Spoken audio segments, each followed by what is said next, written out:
It was all a long time ago now, just in the beginning of my detective days.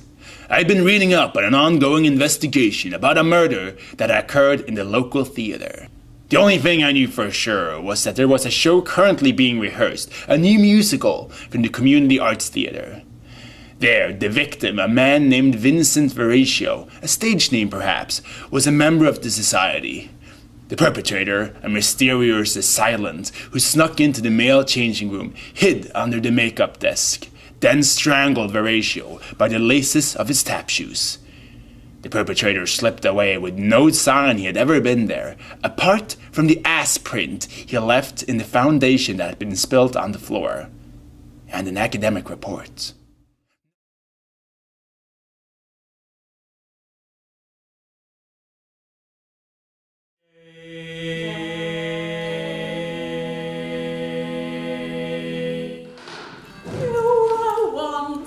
My one companion, you were all that mattered. You were once a friend and lover, then my world was shattered. Wishing you weren't into barebacking, knowing that you're somehow gay. Sometimes it seemed if I just dreamed, somehow you would be straight. Wishing you could be yourself again, knowing that you're at such risk. How can I trust the notion of us when all you want is dick? Darling, what's wrong? I've checked your internet history. What do you mean? Have you been checking up on me? You're gay, you're gay, you're gay. Has it always been this way? I'm afraid so, yes. I should have guessed. Do you know how dangerous barebacking can be? Yes, I do. But it's the only thing for me. I have a friend who wrote a paper on this stuff. It's genius, really. You should read it, you big pup. I wrote this paper in 4 days into online gay cultures and gender discourse and masculinity. I explored homosexual relations with online platforms, how barebacking can cause a problem, and how this relates to manly traits. There's a hierarchy present with hegemonic normative forms. Is the anus just passive? Or should it openly be desired? Your friend is quite mistaken. His madness is through the roof. His research is infallible. Just listen to this proof. Anywhere within this paper you will find lots of sources and lots of links for your peace of mind. Anywhere within this paper you will see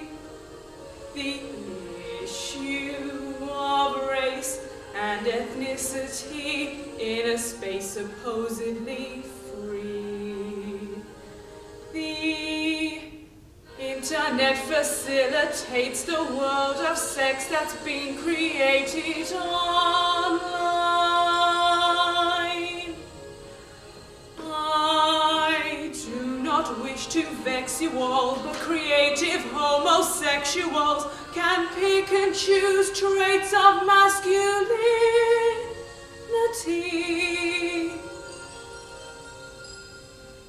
Anywhere within this paper, it is shown. Gays meet in online forums and end up getting blown. And I enjoy barebacking.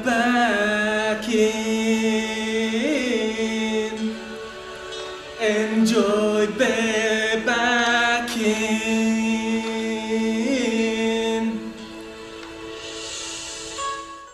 I be affects men just as much as it affects women.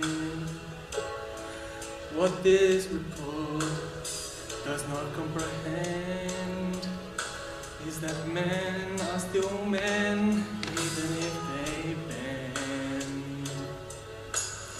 And I enjoy barebacking.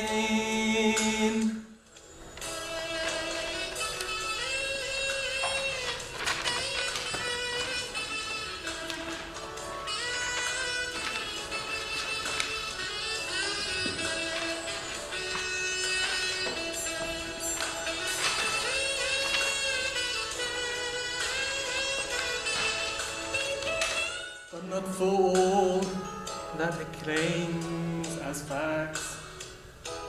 The site it compares have different goals.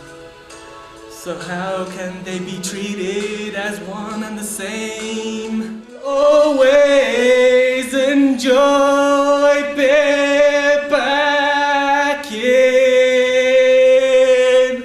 Yeah!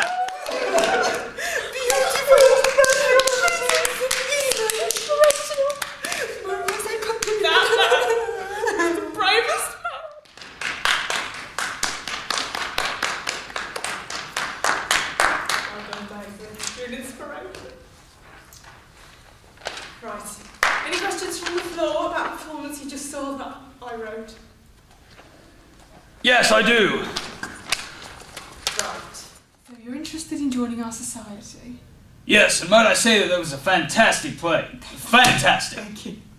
Now, I've got a few questions. The first one was, well, the female character, she sung about issues of race and ethnicity being present in the paper, but it doesn't expand on it. Does this reflect on the nature of the issue within the content of the paper itself, or has it ideally simply not been researched? A good question. The paper mentions that race and ethnicity, but does not expand on it.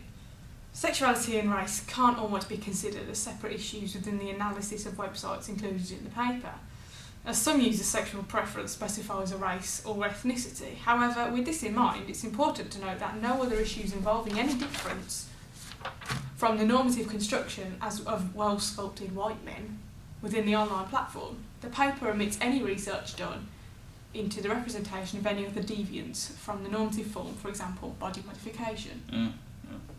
But obviously body modification isn't the only form of deviance here, is it? But back up a second. You mentioned well-sculpted. Are you implying that gay men's desires are aligned with those of a hegemonic heterosexual category? Well, yes and no. Naturally, there's a certain degree of pathological similarity between men. The pleasure criteria, if you will, shares common ground across the spectrum. Gay men are still men, and so they inevitably have similar perceptions. Well, this seems to be a problem. How so? This paper is a mess. Mr. Lopez, I assure you that the paper is far the opposite. It's McLopez! I don't like the way this is structured. Your play is fantastic, don't get me wrong. but I'm afraid it would be far superior to the original document. Now, I strongly doubt that you can look me in the eye and tell me that this isn't in dire need of restructuring. There is no seamless flow. Come on, open your eyes! How dare you question taking it like a man? The homosexual culture has created its own set of norms and ideals, and they are independent to the male gaze. Well, how do you explain this? Now that sounds quite masculine to me. They're even mentioning top and bottom. Both body types and race, which are not focused on enough, may I add, have been added to this unintentional hierarchy amongst homosexual interactions. This, desiring anus theory seems to be one that links the puzzle pieces together. And it does so by arguing that the receptive encapsulate rapacious sexual appetite. It's seen in contemporary culture anyway. It takes another form, perhaps, but it's not a self-contained trait that defines gay culture. The selfish orgasm has found another medium, dispersing the phallus in the process. Do you love this phallus? Do you like the phallus? Does that mean just that? Does water like the phallus? Penetration equates to weakness in power relations, yes, but not if you're gay. That's what this paper is saying. Therefore, masculinity is restored. We've gone full circle here. I thought you wanted to steal my work, but it's worse. You're destroying it. No, that's not it. I'm trying to get to the bottom of Veratio's death by getting inside the heads of those who left this. Foucault argues that we can mold our own sexuality, that we can create it. How is this possible in a culture of rigid hegemony? So what of the gay communities? What of the people who can only exist within their gated communities where the trinity of relationships act as a cathartic escape from their oppression? They've already found their way! I'm not talking about segregation here, I'm talking about the common drive. At the base level, we're all the same, no matter what race, body type, sexual orientation, you name it. Whatever you identify with. But this essay seems to unintentionally dig a bigger hole of academia for the alternatives to fall in. Look who's making no sense now. You wouldn't understand this stuff unless you experienced it. It doesn't have a bearing on your own life as much as it does for homosexuals. You cannot know what it means to be truly gay until you've lived the life. You must taste the rainbow, you must be sassy. Why don't you quit this investigation and sign up to some of these sites? You'll get it then. Make friends with a bear or two. They'll teach you good. No thanks. But you know what? Even if I wanted to, I wouldn't be able to. And you know why? Because these sites are all pseudonyms in here, and it doesn't show where they really come from. For all I know, the authors of this paper could have forged sites. There's no way of knowing where these sites are, who these sites really identify with. You just don't know. So, no thanks. But I will say this. Some ethnography wouldn't go amiss in this paper. Suit yourself. Are we done here? For now. What's wrong with you, McLopez? This is our life. What is it about it that's so wrong? I'll tell you what's wrong with this essay. Give me that. Look, the theory's here. The argument isn't here, alright? I've been through a lot of papers, let me tell you. And the one thing you need is structure. They'll talk about one thing for a while and they don't summarize, they just leave it. They made some really good points on race in this and then they just abandoned it. They didn't bring it up in the conclusion. They didn't use it at all. And the conclusion itself, it just left me with more questions. I knew it. You killed Veratio. I saw it in your eyes the moment I met you. The reason you're defending this essay is because this was your mark. You left this in some sort of sick gesture. But this paper is flawed, just like your alibi. This case had been a mystery. Don't worry though, of course I managed to solve it. Vincent Veratio, well, he may be dead, but he sure as hell is still haunting the theater. That's for damn sure.